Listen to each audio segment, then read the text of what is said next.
I'm Michael Boskin, Senior Fellow at the Hoover Institution and Professor of Economics at Stanford University. I also lead the Hoover Institution's important Tannenbaum program on fact-based policy, an initiative that tries to bring to bear expert opinions on the facts and interpretation of those facts that are fundamental to a citizenry understanding the foundations of public policy. We may disagree about how to interpret the facts or about how we weight different aspects of the outcomes, but we all should be grounded in the facts. I'm delighted today to be speaking with Paul Peterson, Senior Fellow at the Hoover Institution, and Henry Lee Shattuck, Professor of Government at Harvard University. Welcome, Paul. Well, thank you, Michael.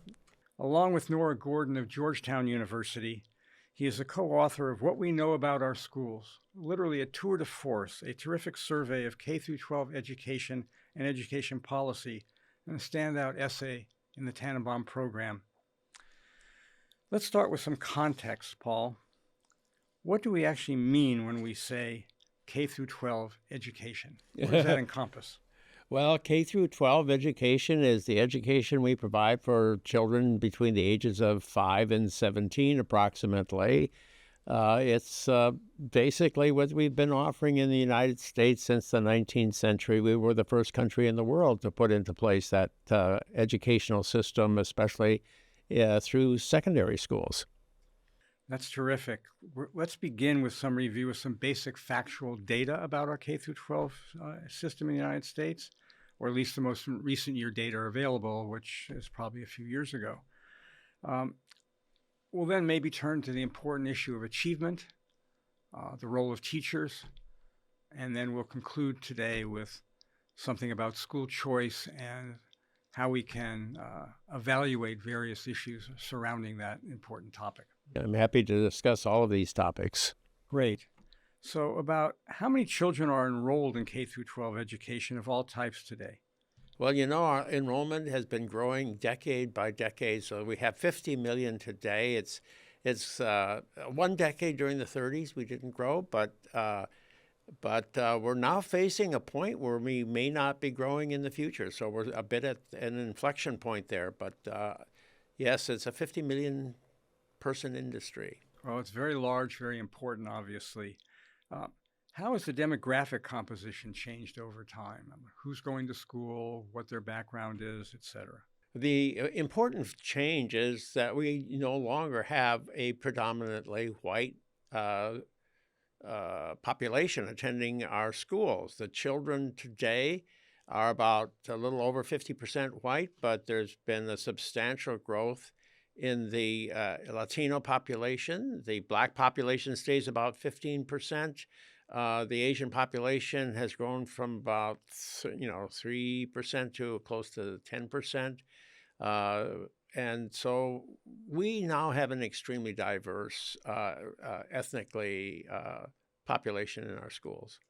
And what would be roughly the breakdown between traditional public schools, private schools, charter schools, and homeschooling? Yeah, that's a great question. Close to 80% of our students are attending your traditional public school. We could call it the district school because it's run by school districts.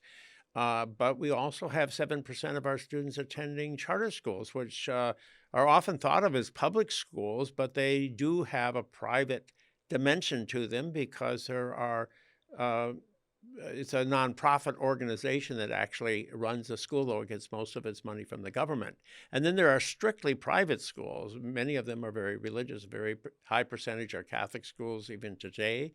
And then finally, we have 7% of our students are being homeschooled, something that's happened, a dramatic change there since the pandemic.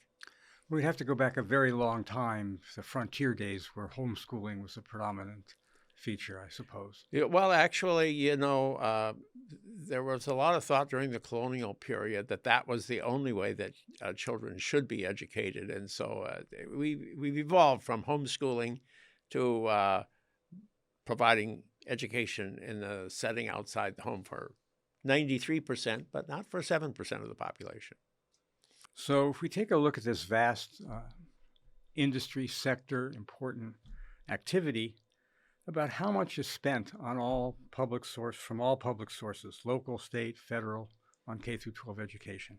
Well, there's not a universal consensus on exactly how much is spent. But if you talk about how much the government spends, $1 trillion is about what is being spent by the U.S. government every year. It's about 3.5% of our gross domestic product.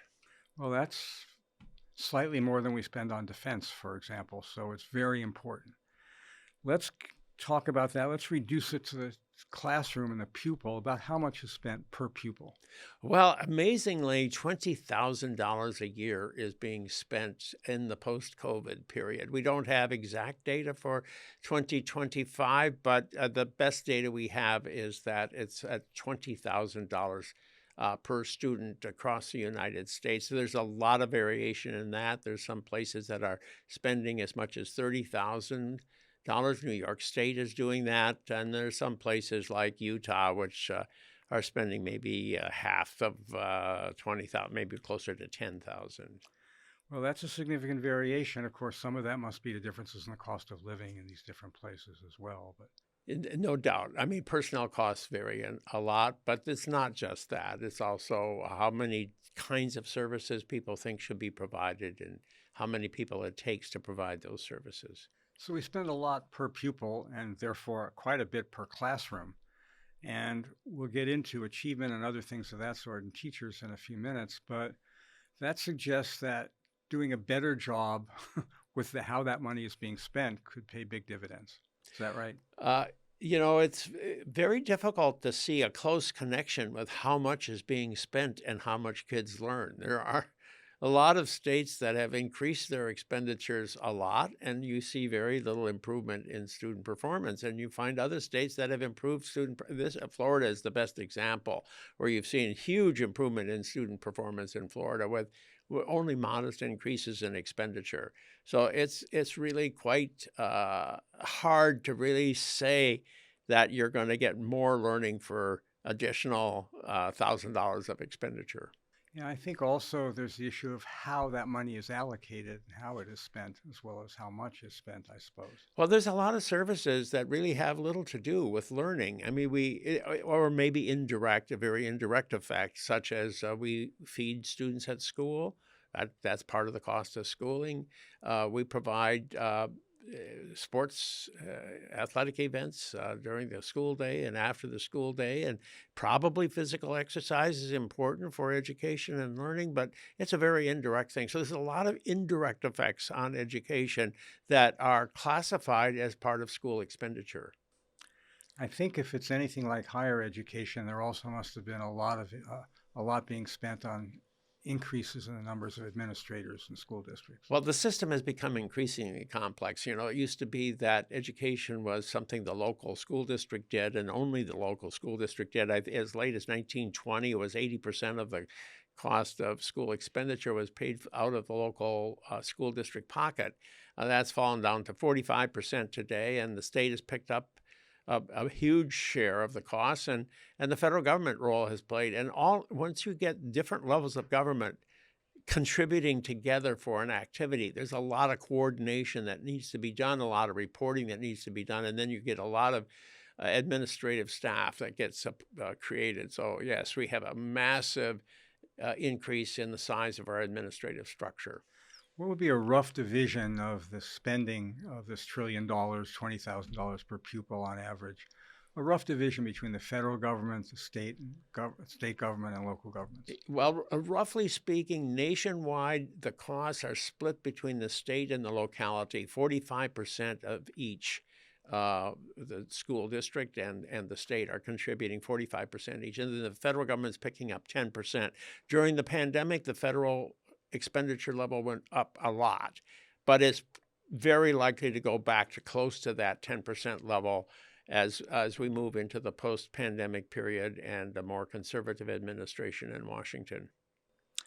When we look at what the incoming administration is proposing, they have some pretty substantial changes they'd like to achieve. They've hinted at maybe abolishing the Department of Education, shifting responsibilities back to the states. Do you have any suggestions about how some of that funding could be reallocated to do more good? Well, abolishing the Department of Education is sort of the least likely thing to happen. There's plenty of opposition to it. There's a lot of things that the government is doing that would be difficult to do without a Department of Education. You could do it by reassigning a lot of things to other agencies. So, for example, you have a huge program in higher education of student loans and student grants that could be done through the U.S. Treasury. But it would be quite a shift in responsibilities. So I expect the department to continue.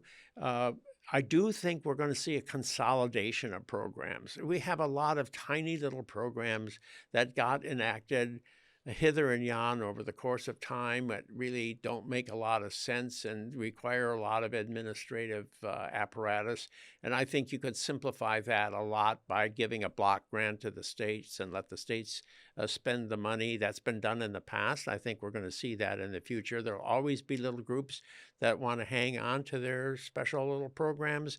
So there'll be battles over that, and exactly how it's going to happen, that's going to get settled by Congress.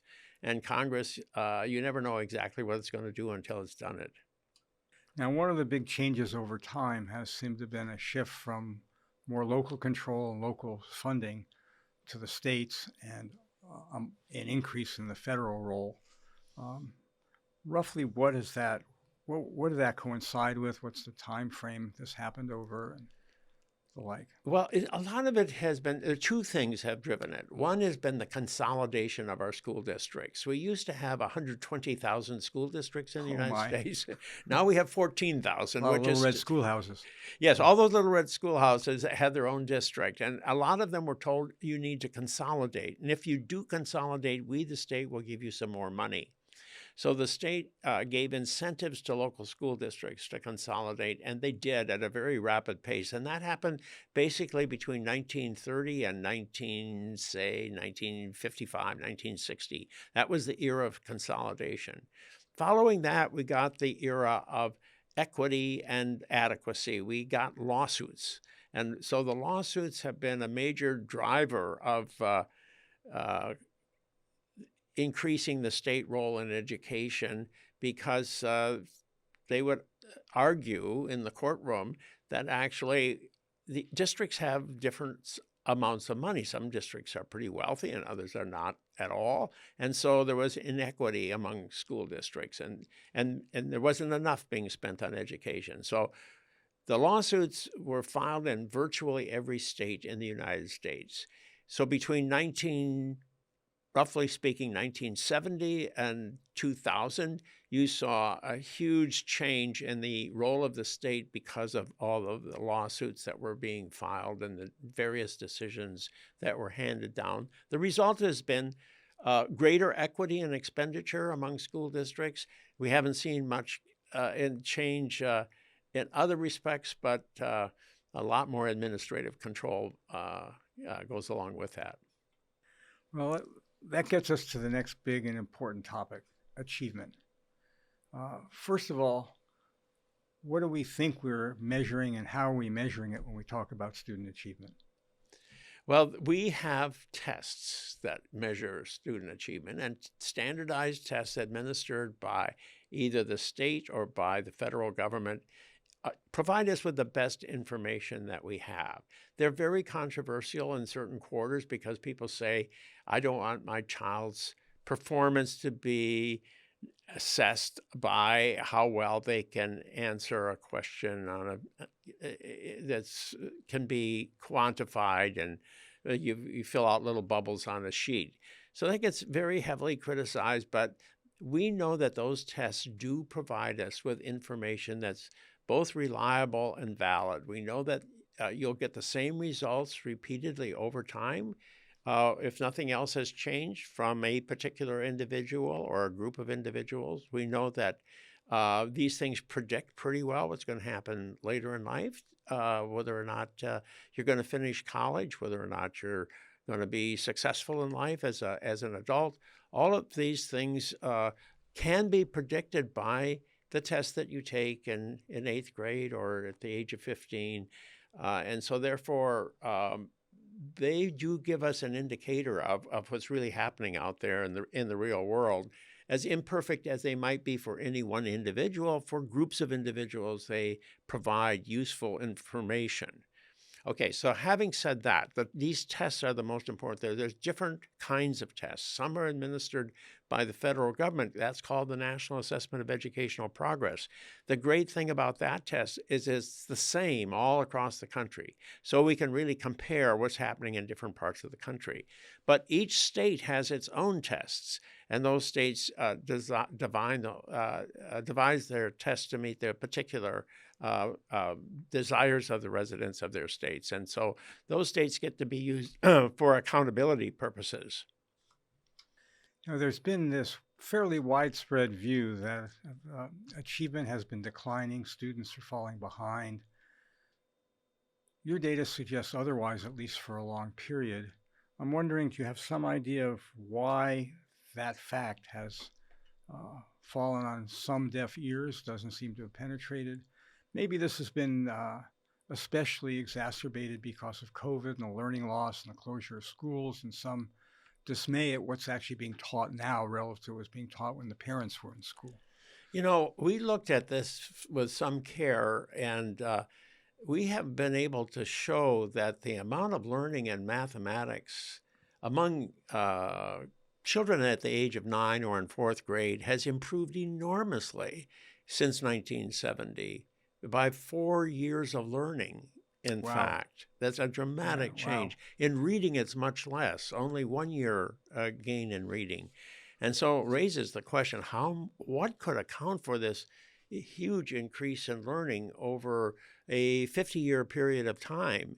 Now, having said that, starting around 2010, these gains did not continue, and that we've now seen a dramatic decline with COVID and the fact that kids didn't go to school for a year or even more. And there seems to have been a difficulty getting back to the same steady improvement over time in the post-COVID period. So things have really dramatically changed very recently. But if you look over the last 60, 70 years, you can say, gee, we had a really good period where there was a lot of learning growth, especially among young kids in elementary school, less so in middle school and not much at all in high school. But we've seen a lot of improvement at one level of our educational system, which now seems to be, we're not seeing that any longer. Well, that raises two questions, Paul. First of all, how likely are we to recover some of that loss? Or are we just a permanent step down and we'll get back to a new trajectory? Everybody wants to be optimistic about this. Everybody wants to think we're going to get back to where we were. And this is driving a lot of the demand for greatly increasing expenditures in education to help make up for the loss. There's been a demand to have more tutoring of individual students because we find that tutoring is probably the best way to go.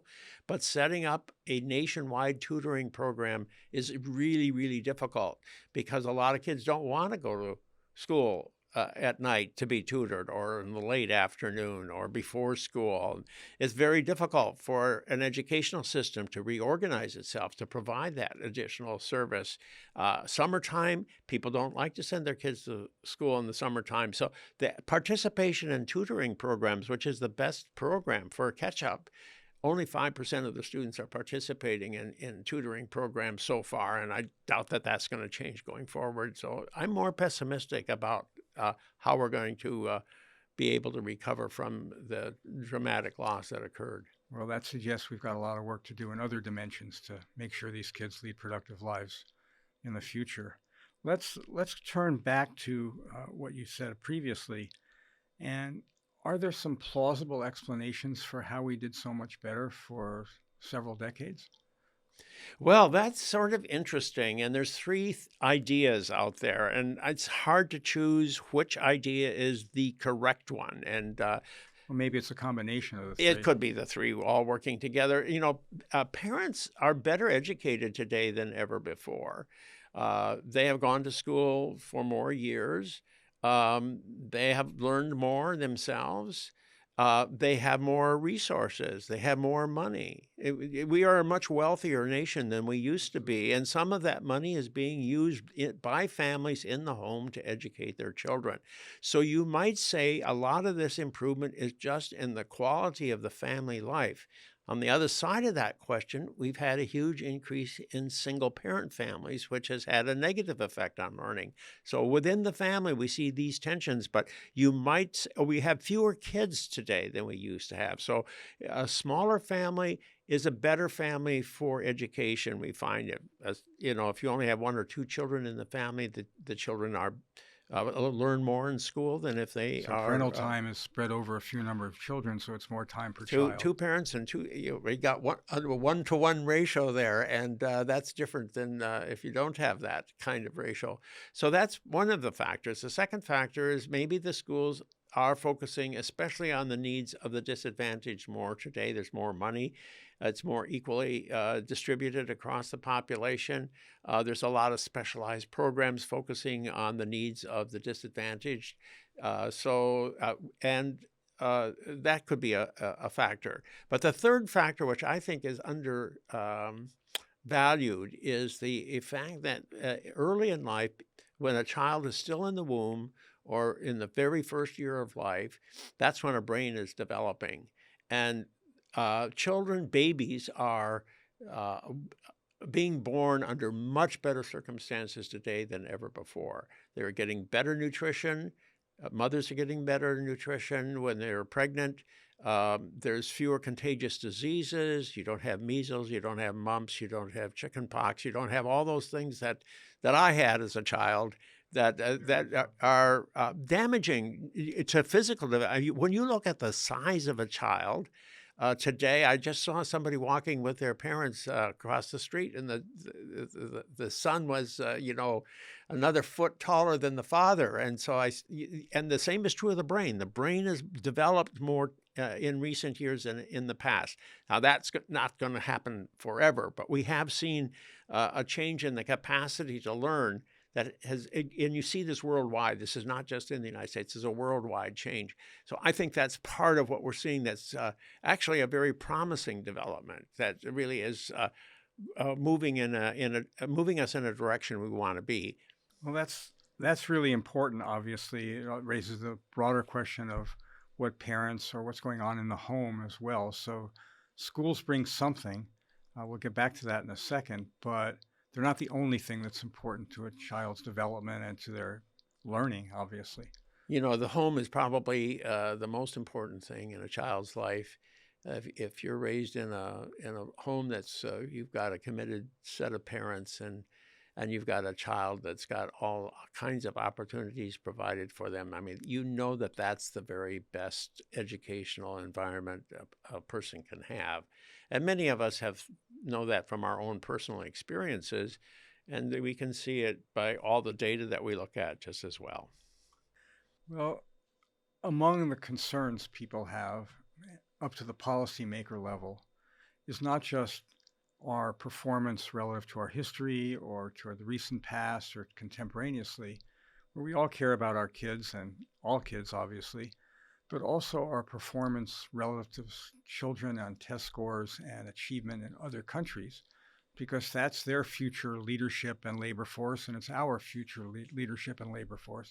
And there's a concern that we're not competing well enough on the education dimension with a variety of other countries with whom we currently compete economically, some of which we may wind up competing with more than economically, unfortunately.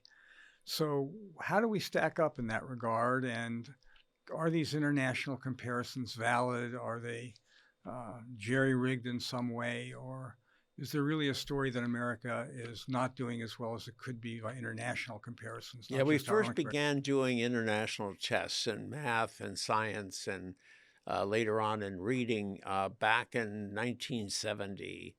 And those tests gave us a shock. The United States was not doing nearly as well as many European countries. So people said, well, we don't really like that test. So why don't we have the governments take on a test, and they'll design a better test for 15-year-olds, and that's called the PISA test. So that was launched in 2000, but it ended up showing the same thing, that the United States on the PISA tests and math especially is way down the list as compared to other countries. We're well below the average country in the Organization for Economic Cooperation and Development, which is the industrialized world average. And reading, we don't look quite so bad, but definitely in science and math, we look way down the list. It's never changed. Every time they administer it, every 3 years, there is the United States ranked number 20 or 25 or somewhere well down the list. Who ranks ahead of us, and should we be concerned about that? Well, there's just about everybody. The Germans are a large country like the United States, and they have a diverse population like the United States. So I think the Germans provide us with a genuinely fair comparison, and we see that they're ranking 10 steps higher than we are. They're their students are learning about a year's worth more of learning than those in the United States. That's in Europe. Now, if you go to Asia, it's even more dramatic. I mean, the Japanese way outperform us. The Koreans way outperform us. The tiger countries of Asia, these small countries that have made such remarkable progress. The Korean story is truly amazing. If you look at Korea in 1950, they were among the lowest, least educated, lowest achieving populations in the world. Of course, that's understandable. They'd been under Japanese domination. They'd been under Chinese domination for a very long period of time. But once they were freed from that, after the Korean War came to an end, there's been a spectacular increase so that Koreans now rank near the very top of the world. So that tells us that it's actually possible to have dramatic change over a relatively short period of time. But how to do it, whether or not you can replicate the Korean experience in the United States, that's a huge question. Now, there was one standout country from the COVID problem, the COVID era, Sweden, right? It kept its schools open, and they were basically the major exception to the fact that achievement stalled or fell during the COVID period. Have they done better since then? Was it a one-off and they've regressed, or do we have any data since then, or have they managed to keep that? And where do the Swedes stand internationally? Well, data comes in slowly, and we've just learned this about the Swedes this past month. The new data, the latest data that we have from the TIMS study, which is the first study I was talking about, they have now administered a test that's a post-COVID test, and you compare 2019 to 2023, and you see that Sweden gained dramatically over that 4-year period, despite COVID. So despite COVID, you see major gains in Swedish performance. And then in the United States, you see just as large a change, but in the opposite direction. This is in mathematics. You see a large improvement in Sweden and equally large drop. So Sweden has now passed the United States in math performance when it used to be lagging, and the difference amounts to about 2 years worth of learning. So it's a pretty dramatic difference. So the difference in policy with respect to school closures seemed to have been a very, very big difference. You can say that's good news because it shows that kids are learning things in school. And Absolutely. You can say it's bad news because if you close your schools, you're going to pay for it. It is one of the biggest prices that we paid for our policies during the pandemic. Now, returning to generic issues in achievement and its performance over time, your study concludes that gains were large, and as you mentioned briefly earlier, in elementary school compared to high school. So what are the factors, the explanations for the fact that it stalls or levels out at that? What are the likely candidates for an explanation? Yes, it's another one of those issues where you can come up with different explanations, different possibilities, but I think the basic point might be that the elementary school has improved steadily over time, and the high school has not. One of these is the fact that we are paying elementary school teachers today the same amount of money that we're paying high school teachers. We used to pay high school teachers more because they had specialized skills teaching particular subject matter, whether it was science or math or English language, which required an understanding of Shakespeare and how to interpret it. So there were lots of demands on the high school teacher that justified giving them additional compensation. We have put all teachers on the same pay scale. And by putting all teachers on the same pay scale, we have actually paid elementary school teachers a lot more, which is probably really good for elementary schools, but we're not doing the same for our high school teachers. So it could be that that's part of what's going on here. Another possible factor is the peer group culture. It could be that adolescent culture has changed quite dramatically over the last 50 years, so that the learning opportunities that once existed in the conversations of high school students among themselves may no longer be present to the same extent. Well, one of the controversies, at least to my less informed understanding of the issue, is that schools are now, perhaps particularly high schools, are now responding to a variety of pressures to deal with a variety of social and politicized issues. They're trying to deal with those things and have maybe taken the eye off the ball a little bit on the core fundamentals of math and reading and science and so on. Are schools trying to do too much? Do we know much about that? Do we have any comparisons of schools that are more focused on the basics as we traditionally did?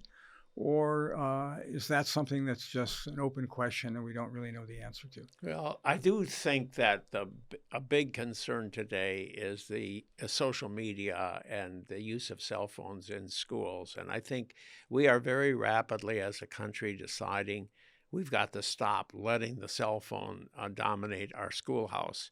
And I think we're going to see, even in next year, a lot of bans on the use of this inside the schoolhouse, because when people are constantly being distracted from what they're focused on or should be focused on, learning is not going to happen. So I would say that's a major issue at the present time. You mentioned the very large gains, particularly in math, also somewhat in reading from 1970 to 2010. That was also a period in which the gap between minorities, blacks and Hispanics, and white students changed considerably, closed by roughly half, I think you said, in your study. What plausible explanations are there for that, and also for it stalling out since then? You know, I think we have really underappreciated how much we have done for students who come to the United States from a minority background, or whether they are being brought into the mainstream of American society from the years of slavery and segregation that existed in the South. And so it's really quite fascinating to see that African American and Hispanic American students improved by a much more rapid pace, both in elementary school and in middle school across the United States, especially in the South for African Americans, but generally speaking across the United States. And of course, Asian students in the United States, which used to be well behind white students, have now advanced so that they're easily the highest performing ethnic group in the United States. The downside to that is, why didn't we see the same improvements among white students? And now this also applies to social groups. So if you look at income differentials and so forth, you see the biggest gains occurring among students who come from backgrounds where parents have less education and less income. So that really says we've had an egalitarian society that's compressed social differences in our society over the last 50 years. I have to qualify that because that did not extend to the COVID era and the post-COVID era. We've really slid back during that area where we still have we have those gains from the past. They haven't disappeared altogether, but we have to work hard to preserve them as we move forward. Well, Paul, with this background, with this understanding, are there any policy interventions you could think of that might actually improve things? Oh, well, I think we have to realize that education is a slow process, and things that are going to be effective are going to take a long time to take place.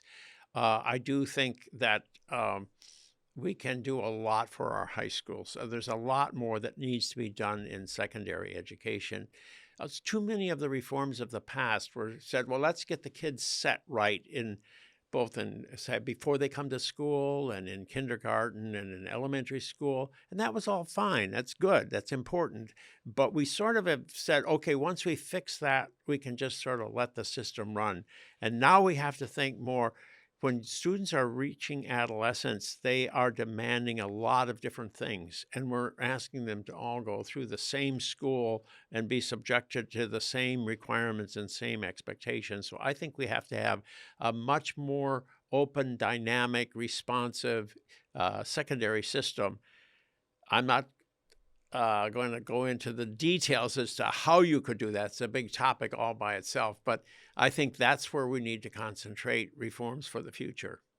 And is there some way we can test or measure that, whether that's doing any good or hold students and their teachers and the schools accountable? Well, this accountability movement has suffered badly in the public's eyes as the testing that's been taking place is open to a lot of criticism these days. So it's very hard to use the kind of testing that was thought to be the right thing to do when No Child Left Behind was passed back in 2002. So moving forward, I'm thinking you need to ask kids to take courses, and then you need to have a test, an external test administered at the end of the course. And you need a lot of variety out there. You need to have courses that are going to be in carpentry and electricity and point to career paths that are quite different from traditional ones, but you also want to have your tests like the advanced placement tests that have done pretty well at measuring how well students are prepared for college in math, science, chemistry, so forth. And there's one criticism that has been levied against our education system is we've tried to, as you sort of indicated, funnel too many people into one track pre-college, and we have reduced our emphasis on trade skills. When I was a student a long time ago, we had to take 2 shop classes. I took print shop and wood shop, and we also had to have a half semester of agriculture. This was growing up in Los Angeles. Agriculture still is, but at the time was hugely important in California. And so I grew radishes for 10 weeks. But those were interesting, not that I pursued them, but they also gave me an appreciation of the skill of the people who do specialize in that. And we all know now that there's a huge shortage of skilled tradespeople getting 6-figure salaries, and there's many firms and sectors have had a desperate need for skilled tradespeople. So hopefully our schools can do a better job of offering those kinds of flexibilities that you're talking about. I think it's time for us to recognize there's many different paths for young people. I don't think we should say that college is not a very valuable path for many students, and probably even more students in the future than in the past, because the basic returns to higher education keep on increasing over time. If you finish a 4-year college degree program, you're going to be earning more relative to a high school student today than ever before. So children should be told that, and students should be encouraged to go on to college if they have the interest and the wherewithal. But we should also recognize there's a lot of other occupations out there that make useful contributions to our society, and we should be developing our secondary educational system in such a way that it meets their needs as well. Absolutely. Your study had a variety of other conclusions, and I want to just focus for a moment um, on those.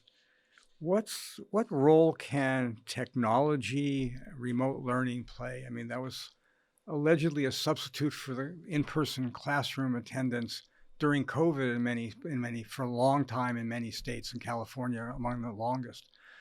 What do we know about the effectiveness of that and the opportunity to either incorporate it, not as a substitute, maybe as a complement, maybe doing more in school technology, pace at your own learning in different subjects, et cetera. Do you know anything about that? Well, there's a lot of work being done in that space. There's probably more work being done on how to provide information online and how to use computers within the classroom than any other area of education today. I think we did learn during the COVID era that online learning is no substitute for the classroom. We found that kids really paid no attention to what was going on. Now, that could be because the technology wasn't there to really draw students into the experience. So maybe we are going to improve the technology so that students will be motivated to learn by sitting and looking at a screen.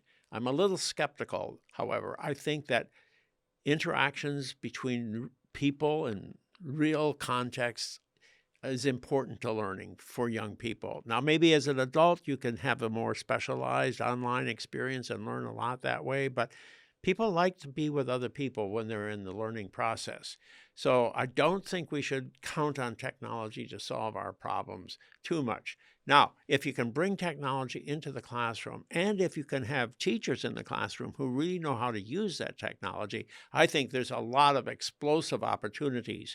But we don't train our teachers to make use of the existing technology. This could be just a transition period. It could be moving forward, but then we need to have a very flexible system that will reward people for their effectiveness in the classroom because they can make effective use of technology.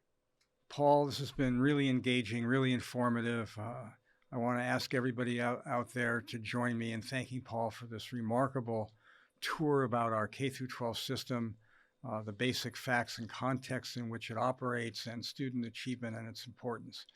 We're going to turn in the next episode to talk about two other important subjects: teachers, their role, their importance, their effectiveness, what can be done to improve it, and school choice and related issues and alternative reforms that might help us improve the quality of K through 12 education. Thanks again, Paul. Thank you.